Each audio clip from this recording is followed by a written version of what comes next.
नमस्कार, मैं हूं संजय कुमार और आपको इस क्राइम के एपिसोड में आपका बहुत-बहुत स्वागत है। और आज जो हम आपको सच्ची घटना सुनाएँगे, आपको सोचने पर मजबूर कर सकता है कि हमारे समाज में जिस तरीके की माहौल होता है, जिस तरीके की वातावरण होता है, उस तरीके से काफ़ी ही असर पड़ता है। आज जो हम आपको सच्ची घटना सुनाएँगे, एक लव स्टोरी पूजा सिंह का। हर लोग जो है पूजा सिंह का लव स्टोरी सुनने के लिए बहुत जगह से सारे मैसेज आ रहे हैं, बहुत जगह से ईमेल पर जो है मैसेज आ रहे हैं या बहुत जगह से कॉल आ रहे थे कि सर सीतामढ़ी का जो पूजा सिंह है उसका लव स्टोरी का एक बार ज़रूर लोगों के सामने लाया जाए। मैं तो कुछ ज़्यादा पूजा सिंह के बारे में नहीं जानता हूँ, लेकिन जो ही जान रहा हूँ आप लोग के बीच बताने की कोशिश कर रहा हूँ। पूजा सिंह एक ऐसी लड़की, जो लड़की खुली हवाएं, फिजाएं, बहारों में जीने वाली लड़की थी। मैं आपको सीधे लेकर के चल रहा हूँ कि पूजा का जो घर था वो बिहार के मुजफ्फरपुर कांटी में उसका घर था। पूजा अपने माँ, पिता और एक भाई और एक बहन के साथ रहा करती थी। कुछ दिनों के बाद होता है क्या कि पूजा के एजुकेशन के लिए उनके पिता जो बसंत ठाकुर थे, वो पूजा को मुंबई लेकर के जाते हैं। बसंत ठाकुर का सपना था कि पूजा पढ़ लिख करके एक लॉयर बनेगी, एक अच्छे मुकाम हासिल करेगी, जहाँ से पूजा का जो है ज़िंदगी बहुत अच्छे से जो है चलेगा। लेकिन कुदरत का या फिर पूजा का किस्मत का खेल कह लीजिए, कुछ और ही मंजूर था। पूजा जो है अपनी एजुकेशन पूरा करने के बाद, पूजा अपनी जब एजुकेशन प्राप्त करके जब बिहार लौटी, तो पूजा का जो किस्मत था, जो होना था, उसी रास्ते पर जो है पूजा को ले गई। पूजा बड़े शहरों में, बहुत बड़ी महानगरों में रही। जिस तरीके की वहाँ कल्चर था मुंबई के अंदर, मुंबई के सारे कल्चर पूजा में जो है सिमट गया था। एक एक कतरा कतरा में जो है मुंबई का रहन सहन पूजा के अंदर समाई हुई थी। जब पूजा बिहार में आया, कुछ दिनों के बाद पूजा को जो है मन नहीं लग रहा था। अब पूजा सोच रही थी कि मुंबई जैसे शहरों में मैं थी, वहाँ हर शाम को चाउमीन, चाट, बर्गर, पिज़्ज़ा खाना, हर लड़कों के साथ हंस कर के बातें करना, हर वो रोमांटिक पल में जीना। लेकिन यहाँ तो बिहार है, यहाँ तो कुछ है ही नहीं। लेकिन बिहार की जो कल्चर है वो बहुत ही अजब तरीके का है। सभ्यता एक बिहार में ऐसी चीज़ है जहाँ पर हर लोग एक दूसरे को जो है इस निगाहों से देखते हैं कि जिस तरीके से आपके शरीर में अगर घाव हो जाते हैं और किसी जगह पर उस घाव का दाग रह जाता है, उस दाग को जो है बड़ी इफेक्ट के तौर पर देखा जाता है। लेकिन हमारे समाज के अंदर ये सोच बहुत जल्द ही बदलना चाहिए। अब कुछ दिनों के बाद पूजा के हाथ में जब स्मार्टफोन होता है, उसके सहारे पूजा को जो है एक सीतामढ़ी जिला के लड़का से फोन एक सीतामढ़ी जिला के लड़का से फ़ोन पर बातें होने लगती। हाय हेलो जब ये होता है कुछ सेकंडों के लिए, उसी सेकंडों में एक मोहब्बत का सिलसिला शुरू होता है। अब एक दूसरे को जब वह सिलसिला शुरू होता है, तो एक दूसरे को बात किए हुए रह नहीं पा रहा था। जैसे जैसे समय बीत रहा था, पूजा और सीतामढ़ी का जो लड़का था धर्मेंद्र मलिक, इन दोनों को नज़दीकी बढ़ते गया। फ़ोन पर बातें होती ही रहती थी। उसके बाद सीतामढ़ी और मुजफ्फरपुर का जो दरमियान है, मात्र 60 किलोमीटर की दूरी पर है। सीतामढ़ी मेन टाउन से मुजफ्फरपुर का जो ये एरिया है, मुजफ्फरपुर कांटी, 60 से 65 किलोमीटर का ये एरिया है। अब वो 60-65 किलोमीटर भी जो है बहुत नज़दीकी दिखाई दे रहा था। इसी बीच पूजा और धर्मेंद्र मलिक में धीरे धीरे आस्ते आस्ते प्रेम का बीज अंकुर होने लगता है। फिर उसके बाद एक दिन ऐसी समय आता है जब पूजा धर्मेंद्र मलिक को मुजफ्फरपुर में ही बुलाती है और वहीं एक होटल में, एक रेस्टोरेंट में कुछ खाना वाना खाओ करके वहीं कुछ देर के लिए समय को जो है गुजारती है। उसके बाद सिलसिला होता है कि मैं तुम्हारे बिना जी नहीं सकता हूँ। पूजा भी कहने लगी कि मैं अब आपके बिना जी नहीं सकती, क्योंकि मैं जल्द ही आपसे शादी करना चाहती हूँ। अब शादी की दोनों तरफ आग जो है बराबर लगी हुई थी। इसी बीच धर्मेंद्र मलिक और पूजा सिंह का शादी हो जाती है। शादी के बाद उनके जो माता पिता रहते हैं वो तो राजी नहीं रहते हैं, क्योंकि पूजा अपनी मर्जी से जो है धर्मेंद्र मलिक को चुनी थी। अब इसी बीच पूजा जो है अपने माता पिता को समझाते हैं। समझाने के बाद पूजा जो है अपने ससुराल आ जाती है धर्मेंद्र मलिक के घर पे। अब वहाँ वो रहने लगती है। कुछ समय गुजरता है। कुछ समय के गुजरते हुए के क्रम में धर्मेंद्र मलिक से जो है पूजा का 2 बच्चे हो जाता है। 2 बच्चे हो जाता है। अब पूजा को लगने लगता है कि अब मैं हाउसवाइफ बनकर अपनी जो आज़ादी है, अपनी जो खुशी है, वो कहीं न कहीं मिस कर रही थी। मुंबई जैसी शहरों में जो चीज़ वो ढूंढ रही थी या उसको मिला हुआ था, वही चीज़ वो बिहार में भी जो है ढूंढ रही थी। सीतामढ़ी से लेकर के मुजफ्फरपुर तक वही चीज़ ढूंढ रही थी जो उसने मुंबई में ख्वाब देख चुकी थी। अब यहाँ उड़ान जो है घर तक ही सीमित था। जब पूजा एक रोज कुछ मार्केटिंग करने के लिए मार्केट में निकलती है, इसी बीच एक स्मार्ट सा लड़का बाइक से पूजा सिंह को घूर रहा था। और घूरे भी क्यों नहीं, अब चूंकि इतनी स्मार्ट जो पूजा सिंह थी, किसी का भी दिल आ सकता था। अपनी तिरछी नज़र से बार बार पूजा भी जो है उस लड़का को देखना शुरू कर दिया। जो काफ़ी देर तक एक दूसरे को जो है निहारते हैं, काफ़ी देर तक एक दूसरे को देखकर दोनों मुस्कुराते हैं। मुस्कुराने के बाद प्रवीण कुमार को अब समझ में आ जाता है कि ये पूजा भी जो है मुझे देख कर के मुस्कुराती है। इसीलिए प्रवीण कुमार सीधे अपनी मोटरसाइकिल से उतरकर पूजा सिंह के पास जाकर और हाल समाचार पूछने लगता है। इसी बीच पूजा भी जो है मुस्कुराकर और प्रवीण कुमार से बातें करने लगती है। धीरे धीरे बातें करने के क्रम में प्रवीण कुमार ने पूजा से जो है मोबाइल नंबर मांग लेता है। हंसते हुए पूजा भी जो है प्रवीण कुमार को नंबर दे देती है। उसके बाद नंबर लेते ही प्रवीण कुमार भी अलग हो जाते हैं और पूजा भी जो है अलग हो जाती है।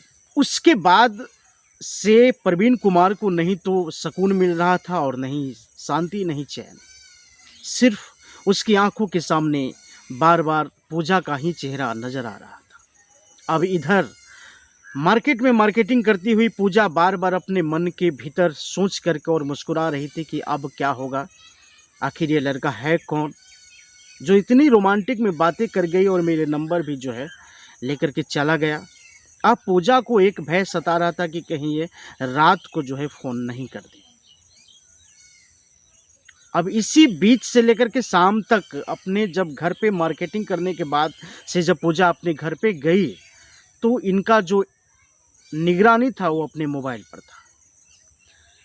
पूजा सोच रही थी कि पति के आने से पहले परवीन का कॉल आ जाए या नहीं तो आज रात में कॉल ही नहीं आया। लेकिन इधर तो आग दोनों तरफ बराबर लगी हुई थी। परवीन अपने घर पहुंचते ही पूजा को जो है फ़ोन किया। दोनों में बातचीत होने लगी। पूजा ने कहा कि मैं एक शादीशुदा महिला हूं, मेरे पति कहीं से भी लेट सेट 9 बजे रात को घर पे आ जाते हैं, 9 बजे के बाद आप फ़ोन मत करना। अब असमंज में था परवीन कुमार की अब क्या होगा। 9 बजे के बाद तो बात होगी नहीं,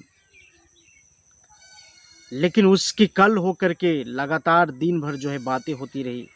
फिर पूजा धीरे धीरे फिर से प्रेम की समुद्र में जो है गोता लगाने लगी। परवीन कुमार भी इधर अब पूजा के ऊपर काफ़ी खर्च करने लगा था। समय बीतता गया। एक रोज होता है क्या कि 2018 में धर्मेंद्र मलिक का जो है हत्या हो जाता है। कहानी यहाँ से जो है बदलती है। धर्मेंद्र मलिक का जो हत्या होता है, उस हत्या में कहीं न कहीं पूजा का ही हाथ बताया जा रहा था। लेकिन असली कातिल अब तक कौन है, ये पुलिस की जांच का विषय बना हुआ है। इसी बीच क्या होता है कि पूजा ने परवीन से जो है फिर शादी कर लेती है। शादी के बाद फिर जो है एक दूसरे के पति पत्नी के रूप में रहने लगती है। अब परवीन कुमार से भी एक लड़की जो है पूजा के होती है। अब वो लड़की परवीन कुमार के जो लड़की होती है, अब उस लड़की के अच्छा मेंटेनेंस के लिए परवीन कुमार अपनी पत्नी पूजा को एक अच्छी जगह व्यवस्था में जो है रख देती है कि चलो मेरे बच्चे एक अच्छी जगह, एक अच्छे माहौल में जो है रहे। अब सीतामढ़ी मेन सिटी में अगर कोई व्यक्ति अगर अपनी वाइफ को लेकर के कहीं रहे और दिन भर वो काम करने चले जाए, उसका पति और पत्नी रूम पर अकेली रहे, तो न जाने तरह तरह के मन में जो है विचार आने लगते हैं। इसी बीच पूजा का खूबसूरती देख करके एक और लड़का रवि लाला उसके ऊपर फिदा हो जाता है। अब रवि लाला का जो अफेयर है वो पूजा सिंह के साथ चलने लगता है। अब जितने सीरियस परवीन कुमार पूजा को लेकर के नहीं था, उससे कहीं ज़्यादा पूजा के लेकर के रवि लाला सीरियस था। और रवि लाला दिन भर पूजा के ही चक्कर में इर्द गिर्द जो है उसके आसपास रहना शुरू कर दिया। और जैसे ही कहता है कि सच जो है छुपता नहीं है। कुछ ही दिनों के बाद जो है परवीन कुमार को भी पता चलता है कि पूजा का अफेयर किसी और का साथ चल चुका है। अब दोनों के बीच काफ़ी मनमुटाव होने लगता है। मनमुटाव होते होते एक दिन होता है क्या कि परवीन कुमार को छोड़कर पूजा रवि लाला के साथ जो है रहना शुरू कर देती है। अब रवि लाला के साथ में जो पूजा रहना शुरू कर देती है, तो उसका जो पूर्व पति था परवीन कुमार का नज़र अब सीधा धर्मेंद्र मलिक के संपत्ति पर पहुंचता है। अब परवीन कुमार और पूजा सिंह के बीच जो मनमुटाव था, उस मनमुटाव को फिर से जोड़ने के लिए परवीन कुमार ने पूजा को जो है दबाव डालना शुरू कर दिया। अब परवीन कुमार ने कहा कि मैं तुम्हें किसी भी प्रकार के मैटर में दखल अंदाजी नहीं करूंगा। अगर तुम्हें रवि लाला के साथ रहना है तो तुम रह सकती हो, क्योंकि मैं तुम्हारा पति हूँ, चूँकि मैं तुम्हारे साथ भी रहना चाहता हूँ। अब पूजा को जो है मिल गया एक ऐसी खुशी जिसमें कोई ठिकाना नहीं था। अब पूजा समझने लगी कि इधर से परवीन कुमार का भी जो भी आएगा वो मेरे पास ही आएगा और रवि लाला का जो भी आएगा वो मेरे ही पास आएगा। अब रवि लाला पूजा के प्यार में इतना डूब चुका था कि उससे कुछ भी किनारा दिखाई नहीं दे रहा था, और इधर परवीन कुमार का जो मनोबल था, दिशा था, वो कहीं न कहीं धर्मेंद्र के संपत्ति पर टिका हुआ था। अब धर्मेंद्र की संपत्ति के साथ जब भी पूजा सिंह का प्लान बनाया गया तो पूजा भी जो है हाँ में हाँ परवीन कुमार को सहमति देती। अब इसी बीच रवि लाला को मालूम पड़ता है कि परवीन कुमार धर्मेंद्र मल्लिक की संपत्ति में भी जो है लगा हुआ है। अब इसके साथ साथ पूजा सिंह भी है। अब पूजा करती है क्या कि अब दो दो पति के साथ में जो है रहना शुरू कर देती है। इधर परवीन कुमार और इधर रवि लाला, दोनों के बीच में जो है यह पूजा सिंह एक ऐसे थी जैसे एक दोनों दांतों के बीच जो जिस तरीके की जीभ होते हैं उसी प्रकार से रहना शुरू कर दी। अब पूजा सिंह से तो परवीन कुमार का मन उब चुका था, लेकिन धर्मेंद्र मल्लिक का जो संपत्ति था उस संपत्ति के लिए अब पूजा सिंह को सिर्फ इस्तेमाल किया जा रहा था। जब यह खबर रवि लाला को पहुंचता है तो रवि लाला भी इस संपत्ति पर जो है अपना नज़र डालते हैं और पूजा को जो है गिरफ्त में लेकर के वो सोचती है कि किसी भी प्रकार से ये संपत्ति परवीन कुमार को नहीं मिले बल्कि धर्मेंद्र का संपत्ति रवि लाला को मिल जाए। और रवि लाला ने पूरा प्लानिंग के तहत इस मामला को सुलझा लिया और पूजा को भी राजी कर लेता है कि वो जो धर्मेंद्र मल्लिक का जो जितना संपत्ति है वो तुम्हारा ही है, उसमें से मुझे भी हिस्सा मिलना चाहिए। अब ये हिस्से की बंटवारा को लेकर के काफ़ी उतार चढ़ाव परवीन और रवि लाला में होता है। उसी बीच क्या होता है कि पूजा सिंह कहीं न कहीं गायब हो जाती है। पूजा सिंह कहीं न कहीं गायब हो जाती है। इसी बीच क्या होता है कि परवीन कुमार मेहसौल ओपी थाना में एक आवेदन थाना में जो है देता है और कहता है कि मेरी पत्नी पूजा सिंह गायब है। फिर 2-4 रोज के बाद पता चलता है कि एक लावारिस लाश रीगा थाना क्षेत्र में जो है मिला है और वह रीगा थाना क्षेत्र के प्रशासन उस लावारिस लाश को लाकर सीतामढ़ी पोस्टमार्टम में जो है ले जाता है। ले जाने के बाद खबर जो होता है परवीन कुमार को कि एक पूजा से मिलती जुलती लाश इस वक्त पोस्टमार्टम में आई है। जब भी परवीन कुमार पहुंचता है पोस्टमार्टम वाले रूम में तो जब देखता है तो देख करके दंग रह जाता है। इतनी दर्दनाक कहानी इस समय मोड़ लेता है कि जब आपको बताएंगे तो आपकी रूह भी जो है कांप उठेगी। उस समय होता क्या है कि पूजा सिंह को जिस्म के ऊपर इतनी ब्लेड और इतनी चाकू से वार किया रहता है कि पहचान में भी नहीं आ रहा था, पहचान में भी नहीं आ रही थी कि यही पूजा सिंह।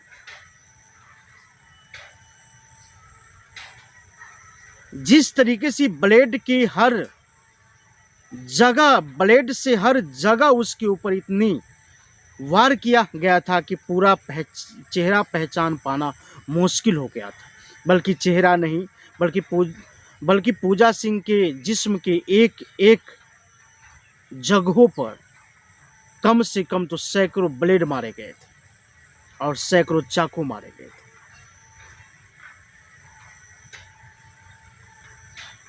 पोस्टमार्टम तक अभी ये जो केस है अभी जांच का विषय बना हुआ है कि पूजा सिंह को किसने उठाया और किसने हत्या किया। इसके विषय में अभी तक जो है पुलिस जांच कर रही है। अगर मौका मिला, जानकारी मुझे मिला, तो मैं इस एपिसोड को पूरा करने की ज़रूर कोशिश करूँगा।